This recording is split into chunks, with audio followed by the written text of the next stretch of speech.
Good morning, everybody. Orange J here with another War of the Visions video, and this week in War of the Visions, we are getting Alaya Rundal added into the game, Oberon's sister. If you care about that part, it's Oberon's sister. She's coming in, she's a 100 cost Ice Element Missile unit. Now, if you're thinking to yourself, didn't we just recently get an Ice Element Missile unit, Alaya?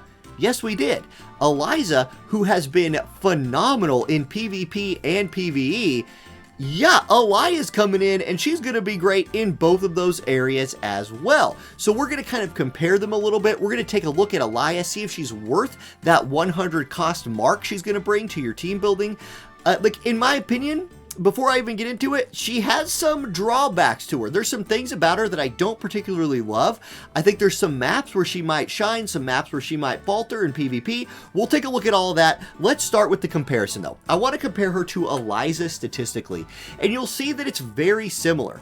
Alaya on the left is bringing more HP and attack. That's really important. They're both very similar in agility, although Alaya has one more at 67, 66 and 67, very comparable. Not a monstrous gap in dex and luck. You're getting 4 additional defense with Alaya. As far as their resists go, neither one of them really want to fight magic very much, and they're both pretty good against physical attackers. Especially missile for both of them is an area where they're going to shine.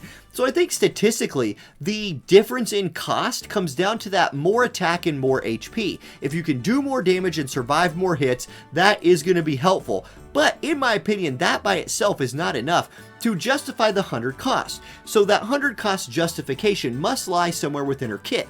Let's look at that next, and we'll start by looking at her TMR, the Ancient Dragon Tiara. Now, statistically, this is a very strong TMR. 6 agility, 42 attack, 182 HP, and 13 accuracy on a TMR accessory means you can trick this thing out for a physical DPS unit that can wear it, and it will do a lot of work for you. Who can wear it? Basically, everybody can wear this thing, right?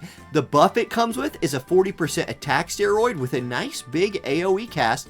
I do like this, and don't sleep. Like, there's certain maps in this game where you want to pull your units together, but sometimes they can't get all real close. A big AoE buff like this will help pull units in, so I do think there's a lot of uses for this TMR at that, like, highest level of PvP team building. But the attack buff is not going to be as good as like AP restore or something like that. So overall, it's a good TMR. It's probably not one you're going to go, oh, I have to pull her just for that though. Okay, also, I guess I want to mention as well, nullifies Charm, Stop, and Berserk for allies with that buff. There are certain PvE fights in this game that come up where there's like really annoying status effects that the mobs will cast on your team. If you have a TMR that can nullify those status effects, that could be really nice. Berserk, Stop, and Charm all are devastating status effects to get put on your team. Okay, Master Ability. Let's check that out. She has the HP and Ice Attack buff for her group. Obviously, we expect that. Then she has Reaction Block Rate 30. That's pretty good. And then increased chance to apply Frostbite by 15. Here we start to see one of the areas where she might really shine in PvP. Frostbite is a really, if you apply Frostbite to an enemy in PvP, it can cripple them, so she might be a candidate for somebody to run at 97 Faith and lean into her Frostbite causing status effect causing ability. I said that like an idiot, but I'm going to roll with it. You'll see what I mean. And try to have her just drop Frostbite on the enemy team. It's an AoE attack for her. It could be really powerful. Okay, let's look at her skills. Now, her support abilities here. Let's get an English translation on the board. Apparently I cannot translate this to English today. Well, that's interesting. Anyway, let me just refresh the page. Watch this. Here we go. Magic of the Internet. Translate to English. There it is. There we go. We got the translations online. Okay, here's where I think it's going to be really kind of awkward to build her in certain cases. Her new job, support abilities. Oh, Dragon Deer Sniper. This seems really, really good, and most of the time it is going to be. 40 defense pin and an increased range of 2.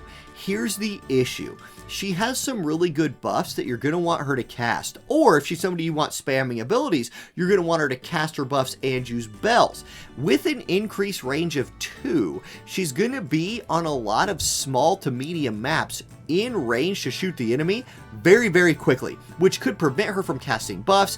It could allow her to be baited forward. So playing with her range could be a problem. And then we get to Hunter's Knowledge. This is her accuracy buff. It also comes with an additional range. So on long maps, being able to get range +3 from these 2 skills could be really powerful. On short maps, you might end up using your limit break or something on turn 1 and then being drained of AP for the next turn, which could be a problem.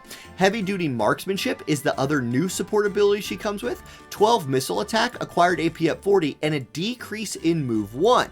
Now, I do think there's good synergy between decreasing your move and increasing your range. This could help her, take her first turn, set up her buffs, then, because she can't move 3, help her not get baited in. However, once again, this is going to make certain maps awkward for her, because if you want her moving directly next to your teammates to cast buffs or to receive buffs, a lot of times you need move 3 at least to get in range of your allies. A decrease in move while helping her stay in the back line could mess up your early turns a little bit. So I think you're going to have to be very conscious of range and movement when you're team building with her, if you want to do that like high-end PvP team building, where I think that's going to be one of her strongest suits. So that's what I wanted to say there. Those are her support abilities. Then she has Holy Knight's Protection and activation time missile attack buff. She doesn't really need this activation time, doesn't really have very many skills for it, but maybe you just want 12 missile attack and you don't want to use these other ones. We'll see. You'll use some part of that. Now, counter. Here's where she is all over the 100 cost. She has reflex. It's called quitting right here, but it's reflex. She also has a specific physical reflex, same % chance to proc at 15, but it gives her a 30% attack buff when it procs. So if you're fighting just physical teams and physical teams only, this is a really nice one. You get a little steroid after your reflex. That seems good. But yeah, great counter move. She has reflex. It's the most broken one in the game. Roll with that. Okay, her new job, main job. Let's check this thing out. She has a re-raise remover. That's always really good, and it's range 1, 2, 3, 4, 5 before adding the range buffs to it. You see this little arrow right here? You see this little guy right here? This means it can be range buff. So you could get this way up there, and she could be somebody who dispels re-raise on any annoying target that you're fighting. Here's her first self buff. It is a CT restore of 300 with a missile attack 25 steroid on it. Pretty good. Could be very useful if you're trying to get her to like lap the enemy team, build her real fast, have her cast this buff early, and then maybe right after casting another buff, then it's a timing thing, right? This is another example of how you're going to have to be very specific when team building for her if you want to take advantage of haste stance. She has a physical barrier break that comes with a 3-hitter attached to it. Here's where she's going to start really shining in PvE. Let's think about this. If you have Barrett, who you had to play during Final Fantasy event to get Barrett, that's for sure, but he has a 3-hit missile attack. If you have Eliza, she has a 3-hit missile attack. Here's Alaya, 3-hit missile attack. That's 3 ice units with a 3-hit missile attack. Oh, by the way, there's the free-to-play unit quest McLeod out there who has a 4-hit missile attack. Ice missile chaining is now completely online. It is something you could already do and people are already doing against the current Wind Guild Raid boss. Now you can make almost a complete team of just ice missile units. I haven't even talked about Rosa yet because I don't have Rosa, but ice missile chaining is here and it's here to stay. Get ready for that. I wish I would have had this girl for that current bike in Guild Raids so I could kill it. Okay, her next TP skill. This one gets EX upgraded. It's a nice big buff, which again, these extended range on these buffs will help her if you're running her with that move down 1. This will still allow her to sneak into the outer edge of this range and buff her teammates. It's an ice attack buff, 30 for her allies. That's really nice. Then it gives her missile attack resistance pin 40, decreased AP consumption until she's been hit twice, and increase in range until she's been hit twice. Very, very powerful buff. You're going to want to use this one all the time. Now, her best attack is this one called Frozen Shotgun. Its base range is 1, 2, 3, 4, can extend out to 5 with the AoE on it. It has 3 uses. It will give her 30 more defense pin, so she's going to be penetrating the heck out of defense. 165% modifier. Her skills scale off of attack, dex, and luck.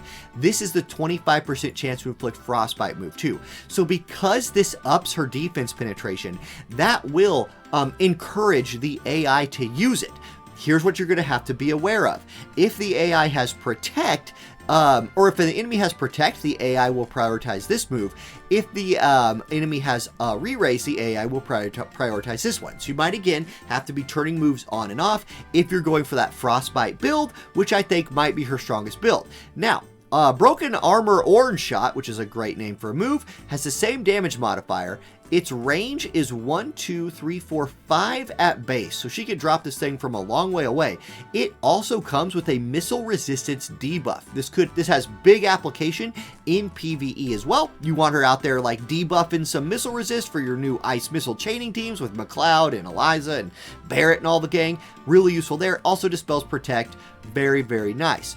Her new sub-job, Twin Gun Shiryu Hime. Hime means princess. I know that. That's anime. That's my anime Japanese. Hime.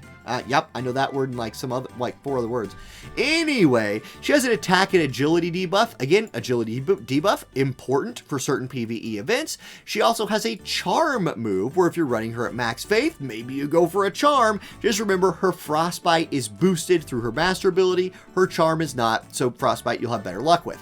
For ranger, she does have the 100% hit move if you're fighting invade, and she has barrage right here.